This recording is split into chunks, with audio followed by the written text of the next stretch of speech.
Bonjour à tous, je réponds aux questions de la semaine, très bien assis dans un divan en cuir. J'espère que ça va bien de votre côté.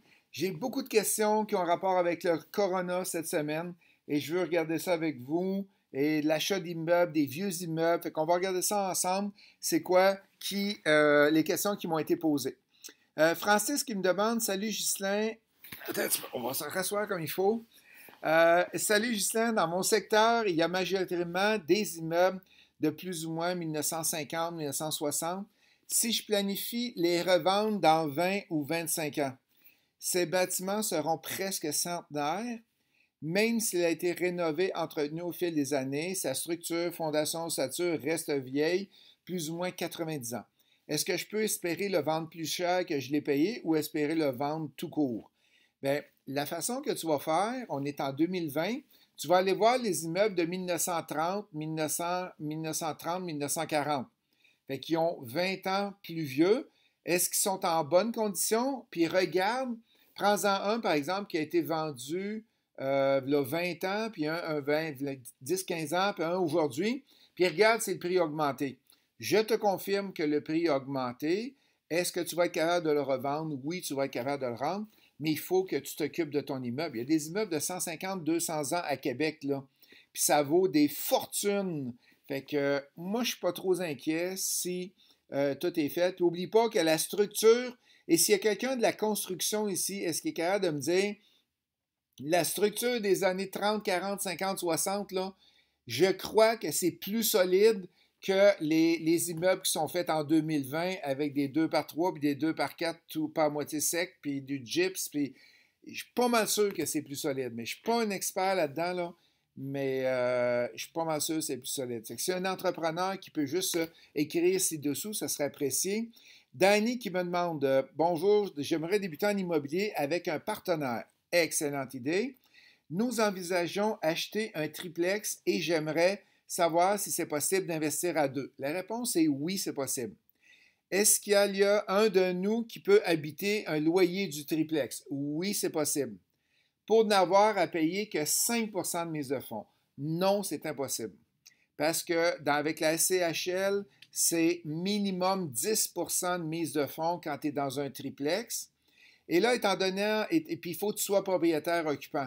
Étant donné qu'il y en a un qui est propriétaire occupant, puis l'autre n'est pas propriétaire occupant, sais-tu quoi, Danny? Si tu me posais la question avec 10 j'aurais de la misère à répondre.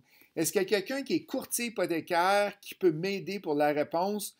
Est-ce qu'on peut, avec 10 de mise de fonds, avec un propriétaire occupant, puis l'autre qui est investisseur, aller chercher avec la SCHL? J'ai pas de réponse. Je ne le sais pas. Ça peut être autant oui qu'autant non. Je ne suis pas capable de me baser là-dessus. J'ai hâte de lire ce que vous avez à dire. Marc qui me demande, pensez-vous que ça peut se transformer en catastrophe, que la régie suspend les auditions d'audience d'expulsion? Bien, comme vous le savez, tout le Québec est arrêté au complet présentement. Est-ce que ça va se tourner en catastrophe? Je ne crois pas. C'est juste qu'il va y avoir un backlog, un retard à régie. Ça va être incroyable. Ils vont probablement trouver une méthode pour expédier ça, pour que ça aille un peu plus vite. Mais je ne pense pas que ça va être une catastrophe, Marc. Pascal, quelle est votre vision pour les visites de logements alloués pour juillet? Vous attendez un peu, vous maintenez les visites. Qu'est-ce que je fais, moi, avec mes 300 logements? C'est qu'on fait des visites virtuelles. Fait qu'on a demandé aux locataires de filmer le logement à l'intérieur, de prendre son temps, de montrer bien en détail le haut, le bas, de ne pas aller trop vite avec sa caméra parce que ce n'est pas tout le monde qui est habitué, et de bien faire une belle vidéo de l'intérieur du logement. Fait que présentement, c'est comme ça que je l'ai fait, avec les photos aussi. Et je n'ai pas fait de visite à date. Je n'ai pas fait de visite à date. C'est tout du virtuel que je fais. Mais sur les sites de la Corpic, c'est marqué que tu peux continuer à faire des visites de logement. Le gouvernement ne l'a pas empêché encore. Et là, je parle au moment que je parle ici. Là. C'est peut-être quand la vidéo va être postée dans quelques jours, ça ne sera plus du tout ça, là, mais au moment que je parle ici, les visites sont encore permises et le gouvernement Legault recommandait de ne pas en faire, mais il ne l'avait pas empêché encore.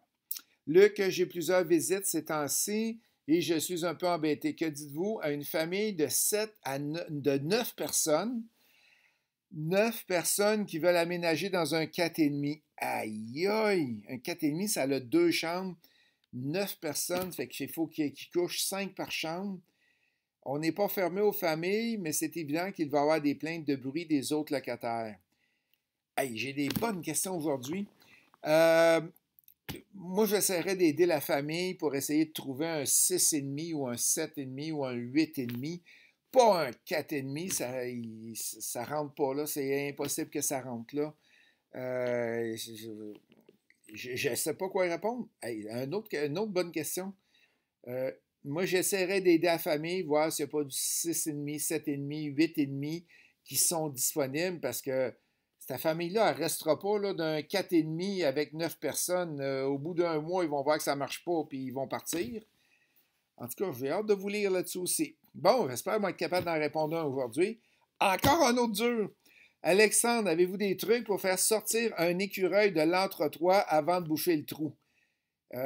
Mon père, qui est un farceur, aurait dit ben oui, tu as juste à l'appeler écureuil, écureuil, puis quand il est sorti, tu bouches le trou. Mais moi, je dirais pas ça.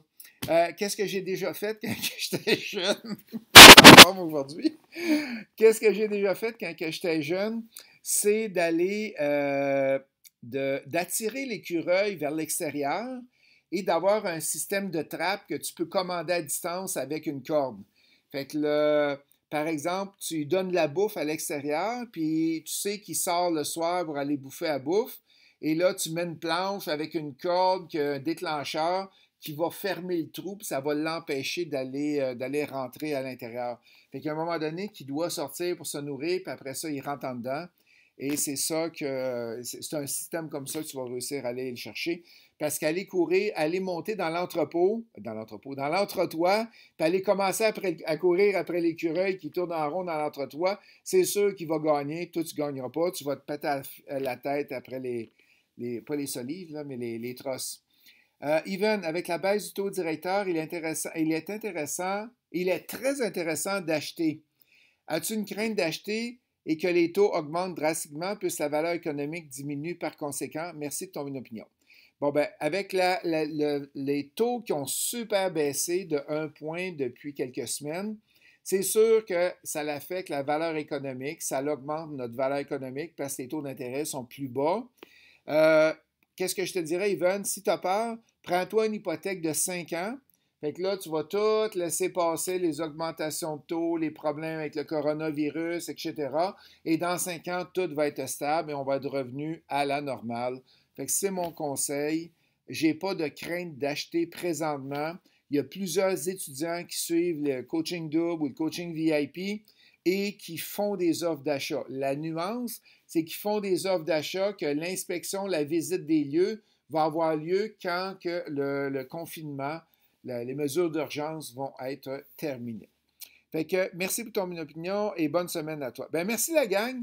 C'est un plaisir de répondre à vos questions, même si j'ai dit quelques niaiseries à travers. J'ai bien hâte de voir vos réponses à vos questions. Et si vous avez des trucs pour l'écureuil, de l'entretoit, et s'il vous plaît, sortez pas un fusil ou un 12, là. On ne pourra pas faire ça. J'ai hâte de vous entendre. J'ai hâte de vous entendre pour l'écureuil. Fait que merci beaucoup la gang. Bye!